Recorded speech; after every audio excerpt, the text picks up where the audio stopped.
금천구 거주 중인데요. 여유자금 8천에서 9천만 원으로 재개발지 투자처를 찾고 있습니다. 자금이 많지 않다 보니까 재개발지 내에 등기상 근린생활시설로 된 다세대나 위반 건축물 급매물 투자 여부가 어떨까요? 라고 말씀을 해주셨습니다.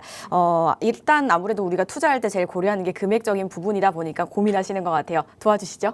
금액에 맞춰서 가야 되는 거는 맞고요. 근데 그렇다 해가지고 뭔가 근린생활시설은 집이 아니죠. 주택이 아니죠. 그거나 위반 건축물을 하시는 거는 반대 의견을 일단 드릴게요.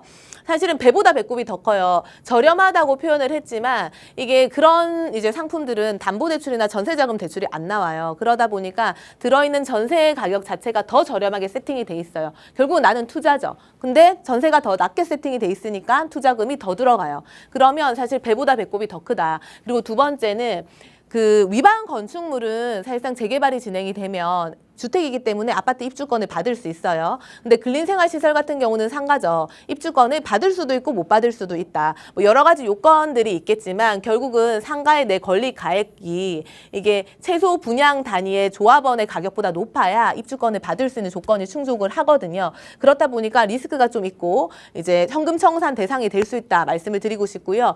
위반 건축물 같은 경우는 또 2019년도 4월 이후에 걸린 이 위반 건축물이 만들어진 거는 이 원상회복을 할 때까지 평생 이해강제금 과태료를 내야 되거든요.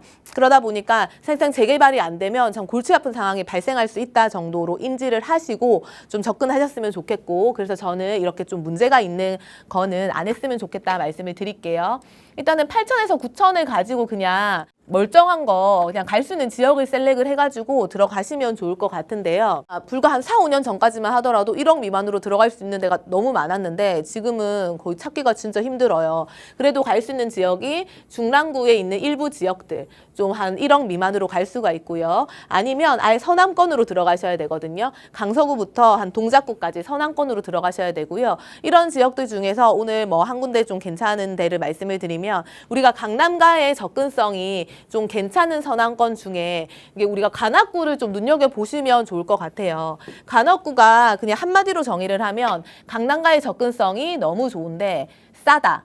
이렇게 좀 보면 될 것 같거든요. 그 얘기는 저평가가 돼 있고, 사실 개발이 안 돼서 저평가가 돼 있고 그 가격이지만 개발과 움직임이 진행이 되면 사실 가격이 상승할 수 있다. 이렇게 보셔야 되는 거고요. 제가 이제 앞서서 한 4년, 5년 전까지만 하더라도 1억 미만으로 들어갈 수 있는 지역이 많았는데 이제는 없다고 말씀을 드렸잖아요. 그렇다 보니까 희소 가치가 있는 거예요.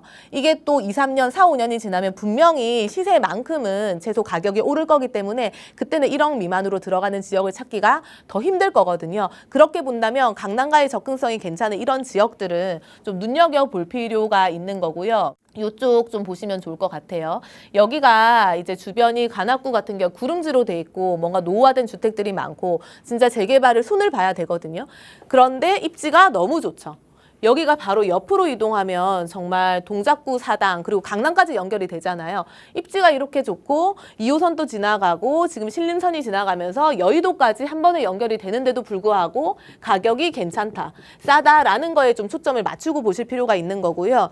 지금 이쪽 인근 같은 경우 서울대 벤처타운역 같은 주변은 우리가 그 신림뉴타운으로 진행하면서 토지거래 허가구역으로 묶여 있어요. 그러다 보니까 들어가기는 힘들고, 그러면 여기 청룡동 쪽에 모아타운이라든지 우리가 관악구에 이편한 세상 서울대 입구 1차 아파트가 그래도 대장이죠. 여기 밑으로 해서 지금 주민 제한 방식으로 또 모아타운을 추진하고 있는 구역들이 있습니다. 그러니까 과거에는 우리가 주민 제한 방식으로 모아타운 진행할 때 30%를 거두면 구역 지정이 됐어요. 그런데 이제는 60%나 걷어와야 구역 지정을 해줍니다. 그러다 보니까 더 괜찮은 거예요. 왜냐하면 어차피 구역 지정이 돼도 조합 설립이 되려면 최소 80%까지 걷어야 되죠. 그런데 30%에서 80%까지 가는 거는 험난해요. 그쵸? 나머지 사람들이 반대를 충분히 할 수 있어요. 그런데 애초에 구역 지정을 할 때 60%를 걷어서 시작을 한다? 80%까지 가는 거는 사실 험난하지 않아요. 더 쉽게 될 수 있거든요. 그러니까 모아타운 재개발의 허들이 높아진 것만큼 사실은 처음 초기 단계는 속도가 갈 수 있지만 점점 더 빠르게 재개발이 안정적으로 진행될 수 있다. 그 중에 하나가 지금 여기에 6개 구역으로 나눠가지고 진행하는 데가 있습니다. 그래서 이런 지역들 좀 눈여겨보시면 좋을 것 같고요. 1억 미만이니까 가성비가 너무 좋아요. 이렇게 정리를 해드리겠습니다.